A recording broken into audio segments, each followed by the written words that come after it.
आइए बढ़ते हैं आगे। आज की हमारी दूसरी कवर स्टोरी जुड़ी है पाकिस्तान से। पाकिस्तानी फौज के लिए कहावत मशहूर है कि उसने आज तक कोई जंग जीती नहीं और कोई चुनाव हारा नहीं।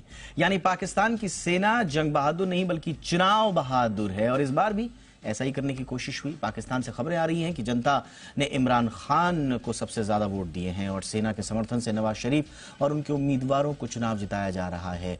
अब आपको पाकिस्तान से आए सभी पार्टियों की हार जीत के आंकड़े दिखाते हैं जो अभी तक आए हैं। तो पाकिस्तान ने अब तक इमरान खान के समर्थक स्वतंत्र उम्मीदवारों को सबसे ज्यादा 61 सीटें दी हैं।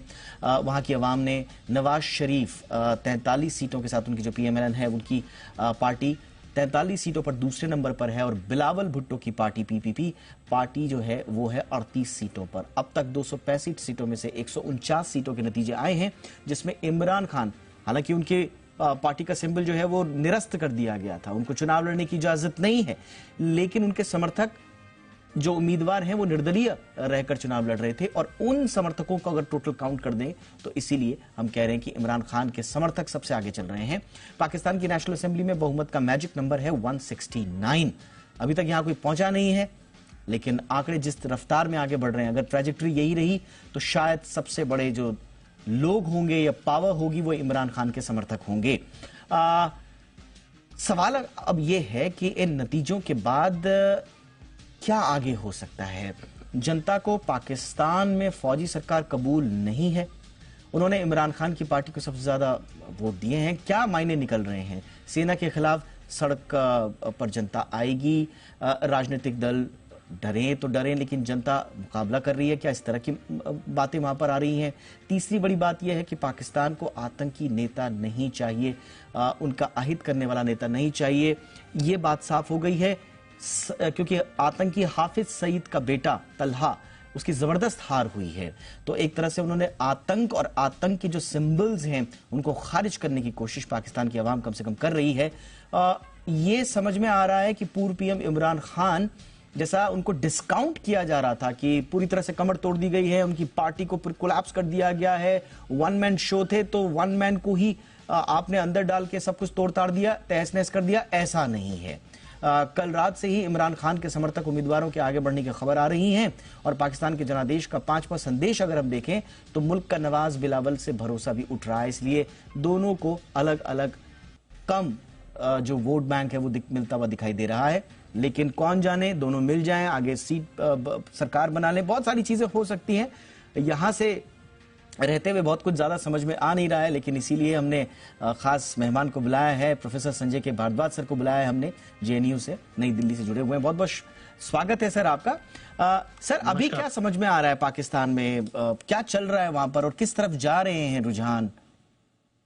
देखिए, 2-3 बातें साफ है जो मैं पहले भी मैं हर टीवी शो में बात कह रहा हूं कि इमरान खान की जो पॉपुलैरिटी पिछले 4-5 साल में और जिस तरीके से एस्टेब्लिशमेंट सेना ने इमरान खान को पद से हटाया और जिस तरीके से जो अपोजिशन पॉलिटिकल पार्टीज जो PPP और PML साथ में आई जो कि राइवल पॉलिटिकल पार्टीज होती थी, तो ये जो खेल था ये जनता को समझ में आया और जनता को समझ में आया तो इससे जनता का इमरान खान के प्रति सिंपैथी बढ़ा और इमरान खान की जो पॉलिसीज थी, जो चाहे वो आर्थिक पॉलिसी हो या सेना के प्रति जो एस्टेब्लिशमेंट के प्रति जो पॉलिसीज थी उसको निश्चित रूप से उन्होंने उसको जनता के सामने लेके आया। लेकिन 2-3 बातें साफ है और इसका सबसे बड़ा कारण हुआ कि आज जो अभी रिजल्ट्स आ रहे हैं उसमें इमरान खान की जो पार्टी, हालांकि उनके पास सिंबल नहीं है, लेकिन तहरीक इंसाफ सबसे लार्जेस्ट पार्टी के रूप में इमर्ज हुई है।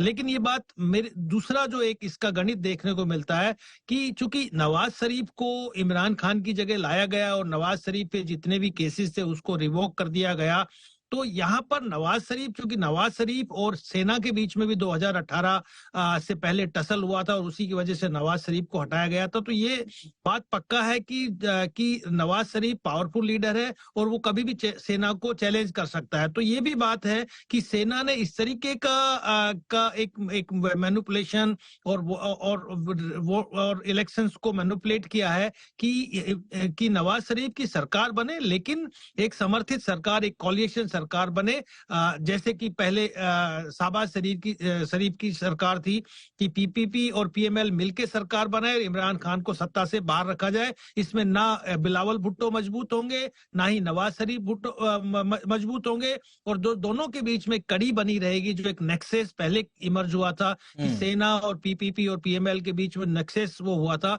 वो नेक्सस कंटिन्यू करता रहे और सेना अपना दबदबा पाकिस्तान की राजनीति में बनाए रख सकता है। लेकिन सर अगर पीटीआई पाकिस्तान की जनता ने ये बात दिखा, अगर ये पीटीआई का फ्रैक्चर्ड जो स्वरूप है, अगर माना ये लार्जेस्ट ग्रुप बनकर अभी, क्योंकि फॉर्मल पार्टी अभी उसे नहीं कहा रहा है, लेकिन पीटीआई माने अगर ये आता भी है और इमरान खान के ऊपर तमाम तरह के रिस्ट्रिक्शंस हैं, 150 से ज्यादा मुकदमे हैं, तो फिर कौन लीड करेगा, कैसे लीड करेगा, क्या करेंगे इमरान, ये कुछ समझ में आ रहा है सर?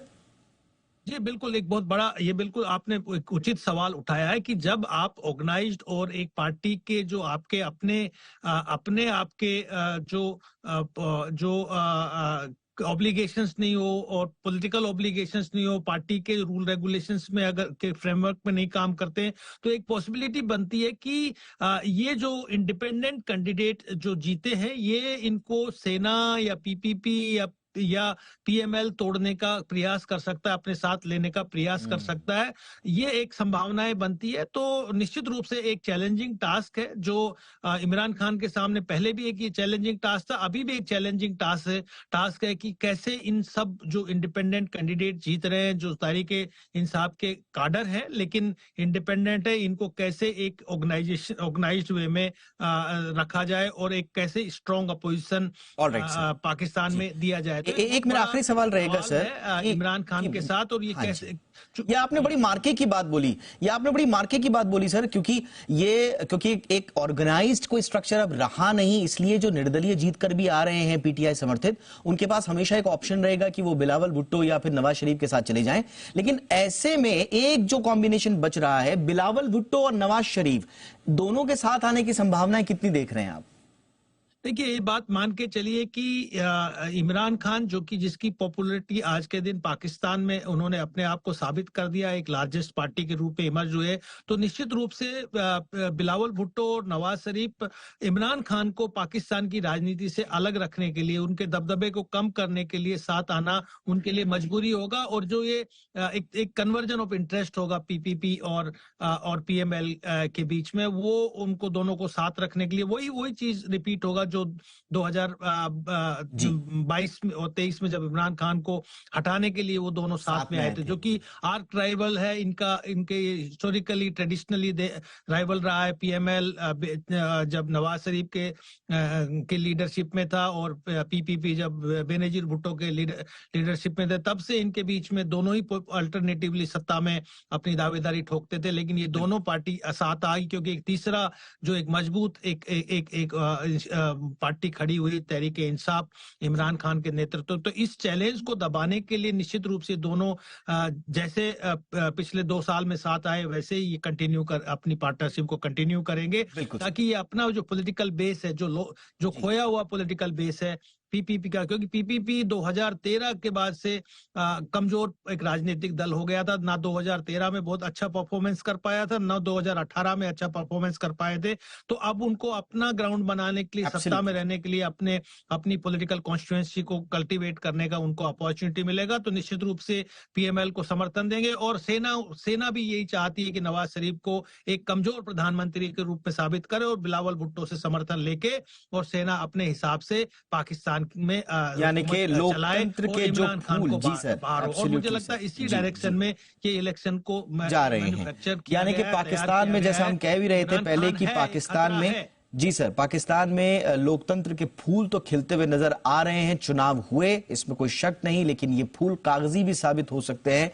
जिस तरह का चुनावी समीकरण वहां पर दिख रहा है, कौन कैसे क्या सरकार बनाएगा, ऐसा ना हो कि ये बगीचा जो लोकतंत्र के कागजी फूलों का है, ये वही बगीचा हो जो 2022 का था और उसमें फिर से इमरान खान को बाहर करने के लिए, उन्हें दूर रखने के लिए बिलावल भुट्टो, नवाज शरीफ साथ आए, या हो सकता है कि सेना नवाज शरीफ को रोकने के लिए कुछ और नए समीकरण उभारे। बड़ा दिलचस्प होगा, नजर हमारी रहेगी। बहुत बहुत धन्यवाद भारद्वाज सर, आपने वक्त निकाला हमारे लिए, हमारे दर्शकों के लिए। नमस्कार।